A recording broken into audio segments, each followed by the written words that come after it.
Well, I think we should go ahead and get started to convene this meeting of the Emergency Planning Group.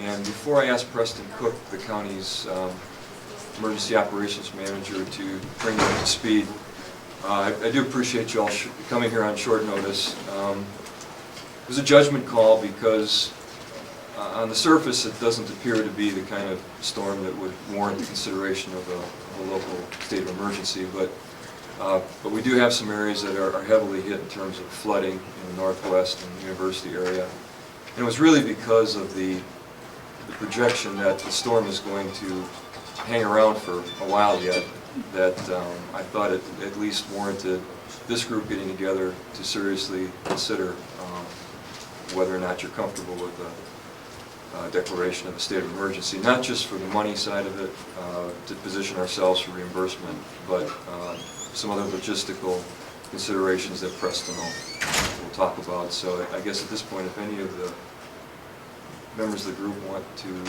make a statement, if you don't, I'll just... one question I would have, I just received the governor's proclamation declaring the entire state under state of emergency. Yes, right. That's correct. I want to clarify that.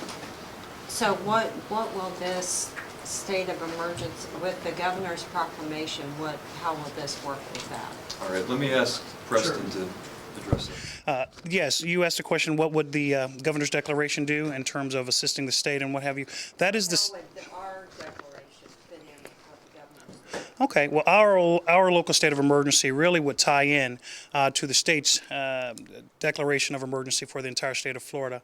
If there is a declaration given by the president, meaning before we can get reimbursements for any of the activities that we undertake here due to this emergency, we have to have a local state of emergency.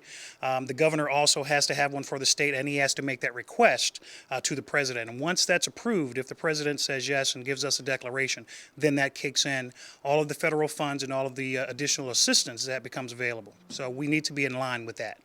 We've had significant rainfall. By declaring emergency, we risk the possibility of desensitizing the public to a real emergency should we have a much higher category storm come into the Tampa Bay area and people hear emergency and they think it's the same thing, and that's my concern.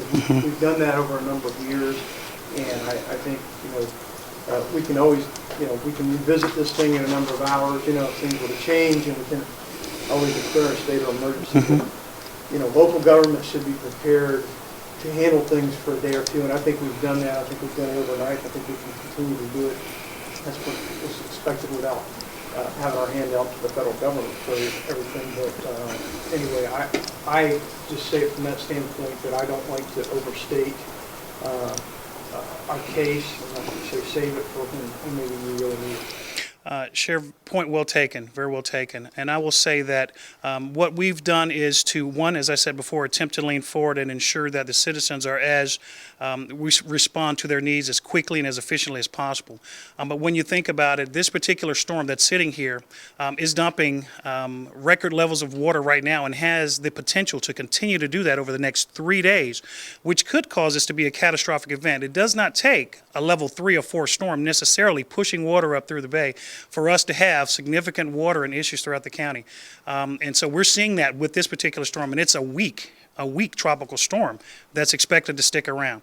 You look at the posture that the state of Florida has taken, because obviously some of the other areas that are in the Panhandle and North have been impacted, but when you look at the amounts of rain that we've experienced here in our area and further areas north, it still looks like that it's going to continue to cause us a lot of problems. If we were to declare this in 2 days, let's just say hypothetically we do nothing now, and in 2 days the storm has picked up, there's been significant damages, and we were to declare that state of emergency, would all of our expenses be reimbursed?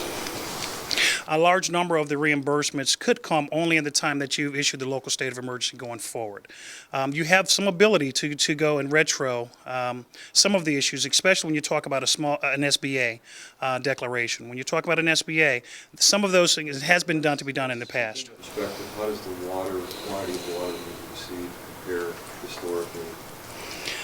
We have received now significant amount of waters in from this storm over the last few days, whereas I think we had situations years ago where we had, Holly, what was the current amounts are rivaling the amounts that we saw in 2004 as a result of the hurricanes, Francis and Gina. And I wasn't here, obviously, in that time, but that's what I've been told in terms of the amount of rains that we've had here in years past. This little storm, this weak storm right now, is going to make that look very, very limited in scope in terms of the amount of water that we will receive from it.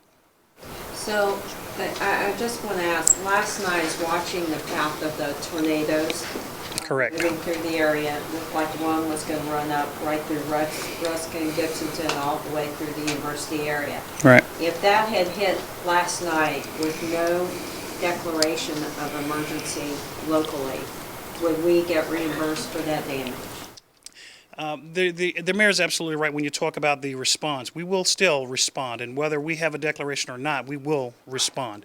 But in terms of, well, in terms of reimbursements for that particular tornado, we, if there's no federally declared event, period, then we wouldn't get reimbursed for it at all. Even if we do the local state of emergency, if there's no federally declared event for the state of Florida, we still won't get reimbursed. That's not the reason that we want to do it for reimbursements. Maybe I misspoke when I said that. It's not just reimbursements.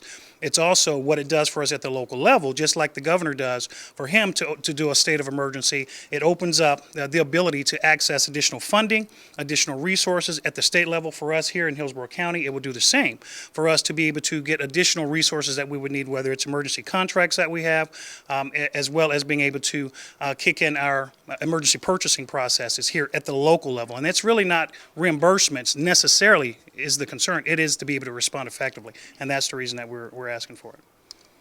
We would have the early morning forecast. They'll start evaluating the Hurricane Center at 5 o'clock in the morning and look at it at, say, 10 o'clock tomorrow morning and decide if we need to have another meeting. Okay. Is it second? All in favor? Aye. Opposed? Passed. Thank you all very much. Thanks, for the Mike. discussion. Thank you.